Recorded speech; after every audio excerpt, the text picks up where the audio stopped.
ಸ್ನೇಹಿತರೆ, ಹೇಗಿದ್ದೀರಾ ಎಲ್ಲರೂ? ನೋಡಿ ಪಾಪ ಎಲ್ಲಿಂದನೋ ಬರ್ತಾರೆ, ನಮ್ಮ ಹಳ್ಳಿಯಿಂದ ಬೆಳೆ ಬೆಳ್ಕೊಂಡು ಒಂದು ಏನೋ ಫುಟ್ಪಾತಲ್ಲಿ ಏನೋ ಇಟ್ಕೊಂಡು ಮಾರ್ಕೊಂಡು ಒಂದು ಈರುಳ್ಳಿ ಆಗ್ಬೋದು, ಟೊಮೊಟೊ ಆಗ್ಬೋದು, ಬೆಂಡೆಕಾಯಿ ಆಗ್ಬೋದು, ಬದನೆಕಾಯಿ ಆಗ್ಬೋದು, ಎಲ್ಲ ಥರದ ತರಕಾರಿಗಳನ್ನೆಲ್ಲ ಬೆಳ್ಕೊಂಡು ನಮ್ಮ ರೈತರು ತನ್ನ ಸಿಟಿಲೇ ವ್ಯಾಪಾರ ಜಾಸ್ತಿ ಆಗೋದು. ನೋಡಿ, ನೀವೆಲ್ಲೂ ನೋಡಿರ್ತೀರ, ಹಳ್ಳಿಗಳಲ್ಲೆಲ್ಲ ಎಲ್ಲೂ ವ್ಯಾಪಾರ ಆಗಲ್ಲ. ಸಿಟಿಲೇ ವ್ಯಾಪಾರ ಆಗಬೇಕು ಅಂತ ಸಿಟಿಗೆಲ್ಲ ತಂದು ಹಾಕೊಂಡು ವ್ಯಾಪಾರ ಮಾಡ್ಕೊಂಡು ಹೋಗ್ತಾರೆ. ಈಗೆಲ್ಲ ಅವರು ಕೂಡ ಈಗೆಲ್ಲ ಇಷ್ಟಿಷ್ಟು ಲಕ್ಷ ಟ್ಯಾಕ್ಸ್ ಕಟ್ಟಬೇಕು ಅಂದರೆ ಹೇಗೆ? ನೋಡಿ, ಟ್ಯಾಕ್ಸ್ ಅಂತಕ್ಕಂಥದ್ದನ್ನ ಏನು ಸರ್ಕಾರ ಏನು ಮಾಡ್ತಾಯಿದೆ ನಿಜವಾಗ್ಲೂ? ಏನು ಸರ್ಕಾರ ಏನು ಬುದ್ಧಿನೇ ಇಲ್ವಾ ನಮ್ಮ ಸರ್ಕಾರಕ್ಕೆ? ನೋಡಿ, ಬೀದಿ ಬದಿ ವ್ಯಾಪಾರಿಗಳು ಅಂತಂದರೆ ನೀವು ನೋಡಿರ್ತೀರ ಯಾವ ಥರ. ನೋಡಿ, ಒಂದು ಬೀನೀಸು, ಎಲೆಕೋಸು, ಗೆಡ್ಡೆಕೋಸು, ಆಲೂಗೆಡ್ಡೆ ಎಲ್ಲ ಏನೋ ಸಂಬಂಧಪಟ್ಟಂತೆ ಒಂದು ಗಾಡಿ ಇಟ್ಕೊಂಡು ಸಣ್ಣ ಪುಟ್ಟ ಏನೋ ಒಂದು ಮಳೆ ಬರಲಿ, ನೆನ್ಕೊಂಡು ಬಿಸ್ತಿರಲಿ, ಎಲ್ಲ ಟೈಮಲ್ಲೂ ಕೆಲಸ ಮಾಡಿಕೊಂಡು ಏನೋ ಒಂದು ವ್ಯಾಪಾರ ಮಾಡ್ಕೊಂಡು ಹೋಗ್ತಿರ್ತಾರೆ. ಅದರಲ್ಲೂ ನಮ್ಮ ನಗರ ಪಟ್ಟಣಕ್ಕೆ ಸಿಟಿಗೆ ಬಂದು ಮಾರ್ಕೊಂಡು ಹೋಗ್ತಾರೆ. ಅದು ಅಷ್ಟೋ ಇಷ್ಟೋ ರೇಟ್ ಇದ್ದಂಗೆ ಜಾಸ್ತಿ ರೇಟ್ ಆಗುತ್ತೆ ಅಂತ ಬಂದು ಮಧ್ಯವರ್ತಿ ದಲ್ಲಾಳಿಗಳು ಅಂತ ಏನಿರ್ತಾರೆ ಅವರು ಕೂಡ ಕೊಂಡ್ಕೊಂಡು ಹೋಗ್ಬಿಟ್ರೆ ಇದೆಲ್ಲ ವ್ಯಾಪಾರಗಳು ಜಾಸ್ತಿ ಆಗೋದೇ ಇಲ್ಲ ಒಂದೊಂದು ಟೈಮಲ್ಲಿ ಅವ್ರಿಗೆ.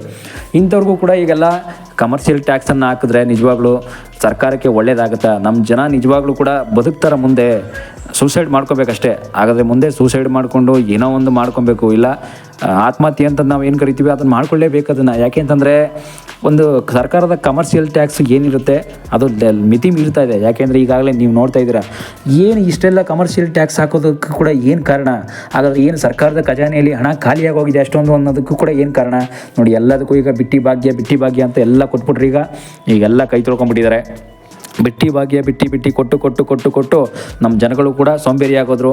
ಕೊಡುವಂಥ ಇವ್ರಿಗೆ ಏನಾದ್ರು ಕೇಳಿದ್ರಾ? ಇಲ್ಲ. ನೋಡಿ, ಎಲೆಕ್ಷನ್ಗೆ ಓಟ್ಗೋಸ್ಕರ ಗೆಲ್ಸ್ಕೊಳ್ಳೋಕ್ಕೋಸ್ಕರ, ಜನಗಳನ್ನ ಮನಸ್ಸನ್ನು ಹೊಲ್ಸ್ಕೊಳ್ಳೋಕ್ಕೋಸ್ಕರ, ಓಟ್ ಹಾಕ್ಸ್ಕೊಳ್ಳೋಕ್ಕೋಸ್ಕರ ಬಿಟ್ಟಿ ಭಾಗ್ಯ ಕೊಟ್ಟರು. ಈಗ ಕೊಟ್ಟು ಎಲ್ಲ ಕೈ ತೊಳ್ಕೊಂಬಿಟ್ರು. ಕೊಟ್ಟು ಈಗ ಖಜಾನೆ ಕೂಡ ಖಾಲಿ ಮಾಡಿಬಿಟ್ರು ನಮ್ಮ ಸರ್ಕಾರ. ಖಾಲಿ ಮಾಡಾದ್ಮೇಲೆ ಈಗ ನಮ್ಮ ಬೀದಿ ಬದಿ ವ್ಯಾಪಾರಿಗಳ ಮೇಲೆ ಮತ್ತೆ ಕಮರ್ಷಿಯಲ್ ಟ್ಯಾಕ್ಸನ್ನು ಹಾಕ್ತಿದ್ದಾರೆ. ಇದೆಲ್ಲ ಕಮರ್ಷಿಯಲ್ ಟ್ಯಾಕ್ಸ್ ಹಾಕಿದ್ರು ಕೂಡ ಇವರಿಗೆಲ್ಲ ಏನು ಸಿಗುತ್ತೆ? ಟ್ಯಾಕ್ಸ್ ಹಾಕಿದ್ರು ಕೂಡ ಅವ್ರು ಕಟ್ಟಬೇಕಲ್ಲ. ಜನಗಳು ಕೂಡ ಅವ್ರ ವ್ಯಾಪಾರನೇ ಆಗಿಲ್ಲ, ಇಷ್ಟು ವ್ಯಾಪಾರ ಮಾಡ್ಕೊಂಡು ಇನ್ನೂ ಊರಲ್ಲಿ ಒಂದು ಮನೆ ಕಟ್ಕೊಂಡು ಸೆಟ್ಲ್ ಆಗೋಕ್ಕಾಗಿಲ್ಲ. ಮನೆ ಕಟ್ಟೋದಿರಲಿ, ಅಟ್ಲೀಸ್ಟು ಅವ್ರ ಮಕ್ಕಳು ಒಂದು ಮದುವೆ ಮಾಡಬೇಕು, ಮಕ್ಕಳನ್ನ ಓದಿಸೋಕ್ಕೂ ಕೂಡ ಆಗ್ತಾಯಿಲ್ಲ. ಈ ರೀತಿ ಪರಿಸ್ಥಿತಿ ಇರುವಾಗ ಬೀದಿ ಬದಿ ವ್ಯಾಪಾರಿಗೂ ಕೂಡ ಆನ್ಲೈನ್ ಟ್ರಾನ್ಸಾಕ್ಷನ್ ಮಾಡೋದ್ರಿಂದ ಶಾಕ್ ಆದಿದೆ. ಹಾಗಾದರೆ ಕಮರ್ಷಿಯಲ್ ಟ್ಯಾಕ್ಸನ್ನು ವಿಧಿಸ್ತಾ ಇದೆ ಅಂತಂದರೆ ನಿಜಕ್ಕೂ ಏನು ಅರ್ಥ ಮಾಡ್ಕೋಬೇಕು ನಾವಿಲ್ಲಿ? ಸರ್ಕಾರ ಮಾಡ್ತಾ ಇರೋದಾದ್ರೆ ಸರಿನೇ ಇದೆಲ್ಲ ನಿಜವಾಗ್ಲೂ?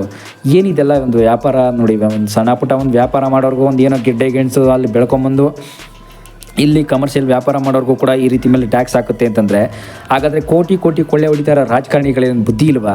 ನೋಡಿ, ಕೋಟಿ ದುಡ್ಡನ್ನು ಎಷ್ಟೆಷ್ಟು ಕೊಳ್ಳೆ ಹೊಡಿತಾ ಇರ್ತಾರೆ. ಒಂದೊಂದು ಏನಾದರೂ ಒಂದು ರೋಡ್ ಮಾಡಿಸೋಕೆ ಕರೆಕ್ಟಾಗಿ ಮಾಡಿಸಿದಾರಾ? ಒಂದು ಚರಂಡಿ ವ್ಯವಸ್ಥೆ ಕರೆಕ್ಟಾಗಿದೆಯಾ?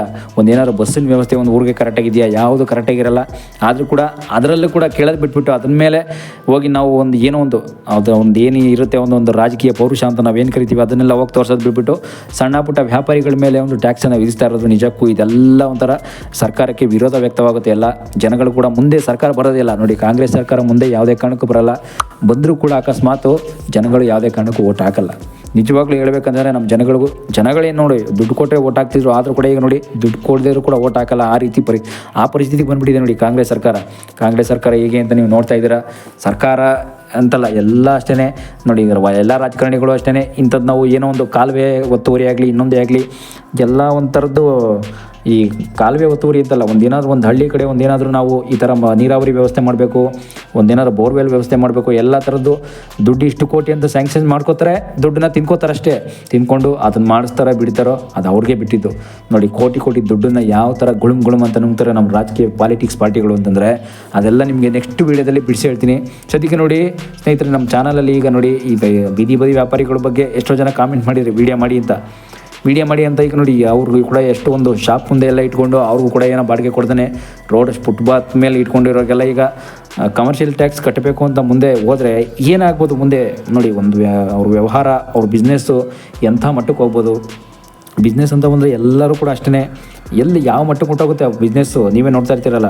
ಬಿಸ್ನೆಸ್ ಅಂತಂದಲ್ಲ, ಎಲ್ಲ ಅವ್ರು ಒಂದು ಮನೆ ಕಟ್ಟೋದು, ಒಂದು ಮನೆ ವ್ಯವಸ್ಥೆ ಆಗಲಿ, ಮನೆ ಮಠ ಎಲ್ಲ ಮಾರ್ಕೊಂಡ್ರು ಕೂಡ ಅಷ್ಟು ಕಟ್ಟೋಕ್ಕಾಗಲ್ಲ ಟ್ಯಾಕ್ಸನ್ನು. ಈಗ ನೋಡಿ, ಅವ್ರು ಈ ಬೀದಿ ಬದಿ ವ್ಯಾಪಾರಿ ಕೂಡ ಒಂದು 10 ಲಕ್ಷ 15 ಲಕ್ಷ ಟ್ಯಾಕ್ಸ್ ಕಟ್ಟಬೇಕು ಅಂತ ಸಡನ್ಲಿ ಒಂದು ನೋಟಿಸ್ ಬಂದುಬಿಡ್ತು ಅಂತಂದರೆ ಎಲ್ಲಿಂದ ತಂದು ಕಟ್ತಾರೆ? ಅಷ್ಟೊಂದು ಅವ್ರು ದುಡ್ಡೆಲ್ಲ ಅವ್ರೇನೋ ಮಕ್ಕಳು ಓದೋ ಖರ್ಚಿಗೋ ಇಲ್ಲ ಬೇರೆ ಇನ್ನೊಂದು ಏನಾದರೂ ಅವ್ರು ಒಂದು ಮನೆ ಬಾಡಿಗೆಗೋ ಹೋಗ್ತಾ ಇರುತ್ತೆ ಅಷ್ಟೇ. ಅದು ಬಿಟ್ಟರೆ ಬೇರೆ ಏನಿಲ್ಲ. ನೋಡಿ, ನಮ್ಮ ಹಳ್ಳಿ ಕಡೆಯಿಂದ ಬೆಳ್ತಕ್ಕಂಥ ರೈತರು ಆದರೆ ಅದೊಂಥರ, ಅವರಾದ್ರೆ ಅಲ್ಲೇ ಒಂದು ಸ್ವಂತ ಮನೆ ಇರುತ್ತೆ, ಅಲ್ಲಿಂದ ತಂದು ಏನೋ ಕಷ್ಟಪಟ್ಟು ಬೆಳೆ ಬೆಳೆದು ಅದಕ್ಕೂ ಕೂಡ ಏನಾದರೂ ಒಂದು ಔಷಧಿ ಹೊಡೆದು ಏನಾದರೂ ಒಂದು ನೀವೇ ನೋಡ್ತಾ ಇರ್ತೀರಲ್ಲ ನಮ್ಮ ಹಳ್ಳಿ ರೈತರು ಯಾವ ಥರ ಬೆಳೀತಾರೆ. ಅಲ್ಲಿ ಏನಾದರೂ ಒಂದು ಸಣ್ಣ ಪುಟ್ಟ ಒಂದು ಎಲ್ಲೋ ಒಂದು ಸಸಿಗಳನ್ನ ತಂದು ನೆಟ್ಟು, ಇಲ್ಲ ಎಲ್ಲೋ ಒಂದು ಬಿತ್ತನೆ ಬೀಜವನ್ನು ತಂದು ನೆಟ್ಟು ಅಷ್ಟೊಂದು ಕಷ್ಟಪಟ್ಟು ಬೆಳ್ಕೊಂಡು ಬಂದು ಇಲ್ಲೂ ಕೂಡ ಸಿಟಿಗೆ ಬಂದು ಮಾರ್ತಾರೆ. ಅದು ಕೂಡ ಒಂದು ಏನೋ ಅವ್ರಿಗೆ ಖುಷಿ ಸಿಗ್ಬೋದು. ಇಲ್ಲ ಯಾಕೆ ಸಿಗಲ್ಲ ಖುಷಿ ಅಂತಂದರೆ, ಬೆಳೆ ಏನಾದರೂ ವ್ಯಾಪಾರ ಸಿಗಲಿಲ್ಲ ಅಂದರೆ ನೋಡಿ, ಹೂವಿನ ವ್ಯಾಪಾರ ನೀವು ನೋಡಿರ್ತೀರ, ಹೂವು ಬೆಳೆಗಳೆಲ್ಲ ಏನಾದರೂ ವ್ಯಾಪಾರ ಇಲ್ಲ ಅಂದರೆ ಸೀಸನ್ಗೆ ತಕ್ಕನಾಗೆ ಅವರು ಕೂಡ ಸುಮ್ಮನೆ ಸಾಲ ಮಾಡಿದ್ದೆಲ್ಲ ವೇಸ್ಟ್ ಆಗುತ್ತೆ. ನೋಡಿ ಕೆಲವರೆಲ್ಲ ನಮ್ಮ ರೈತರು ಕಷ್ಟಪಟ್ಟು ಸಾಲ ಮಾಡಿರ್ತಾರೆ. ಸಾಲ ಮಾಡಿ ಬೆಳೆ ಬೆಳ್ಕೊಂಬಂದು ವ್ಯಾಪಾರ ಮಾಡಿದ್ರು ಕೂಡ ವ್ಯಾಪಾರ ಇರಲ್ಲ. ಇಂಥ ವ್ಯಾಪಾರ ಟೈಮಲ್ಲೂ ಕಮರ್ಷಿಯಲ್ ಟ್ಯಾಕ್ಸ್ ಅವ್ರಿಗೆ ಕಟ್ಟಬೇಕು ಗೌರ್ಮೆಂಟ್ಗೆ, ಅಂದರೆ ಎಲ್ಲಿಂದ ತಂದು ಕಟ್ತಾರೆ? ಕಮರ್ಷಿಯಲ್ ಟ್ಯಾಕ್ಸ್ ನೀವು ನೋಡ್ತಾ ಇರ್ತೀರಾ. ಕಮರ್ಷಿಯಲ್ ಟ್ಯಾಕ್ಸಲ್ಲಿ ವಾಣಿಜ್ಯ ತೆರಿಗೆ ಇಲಾಖೆ ನೋಡಿ ಬೆಂಗಳೂರಲ್ಲಿ ಏನೋ ಹೇಳ್ತಾ ಇದ್ದಾರೆ, ನೆಕ್ಸ್ಟು ಹಳ್ಳಿಗೂ ಏನಾದರೂ ಕಮರ್ಷಿಯಲ್ ಟ್ಯಾಕ್ಸ್ ಕೊಡಬೇಕು, ವಿಧಿಸ್ಬೇಕು, ಅವ್ರಿಗೆ ಕೊಡಲೇಬೇಕು ಅವರು ಗೌರ್ಮೆಂಟ್ಗೆ ಅಂತ ಹೋಗ್ಬಿಟ್ರೆ ನಮ್ಮ ಜನಗಳು, ನಮ್ಮ ರೈತರು ಮನೆ ಮಠ ಎಲ್ಲ ಮಾರ್ಕೋಬೇಕು, ಮತ್ತು ಬೀದಿಗೆ ಬರಲೇಬೇಕಾಗುತ್ತೆ. ಬೀದಿಗೆ ಬರೋದ್ರಿಂದ ಬೇರೆ ಇನ್ನೇನು ಉದ್ದೇಶ ಆಗಲ್ಲ, ಬೀದಿಗೆ ಬರಲೇಬೇಕು ಅಷ್ಟೇ.